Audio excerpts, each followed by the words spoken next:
హామీల అమల్లో మోదీ సర్కారు పూర్తి స్థాయిలో విఫలమైందని కాంగ్రెస్ అధ్యక్షుడు రాహుల్ గాంధీ విమర్శించారు. అనిల్ అంబానీ మాత్రం 30,000 కోట్ల రూపాయల మేర లాభపడ్డారని ఆరోపించారు. కేరళలోని కొల్లాంలో జరిగిన ఎన్నికల ప్రచారంలో పాల్గొన్న రాహుల్ మోదీపై మరోసారి విరుచుకుపడ్డారు. దేశభక్తి గురించి, జాతీయవాదం గురించి మాట్లాడే ప్రధాని ఒక్క విమానాన్ని కూడా తయారు చేయని వ్యక్తికి కీలకమైన రక్షణ రంగ ఒప్పందాన్ని కట్టబెట్టారని విమర్శించారు.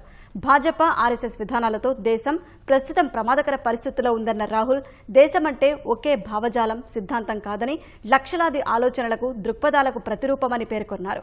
కాంగ్రెస్ ముక్త్ భారత్ పేరుతో కాంగ్రెస్ భావజాలాన్ని దేశంలో లేకుండా చేయాలని మోదీ చూస్తున్నారని విమర్శించారు.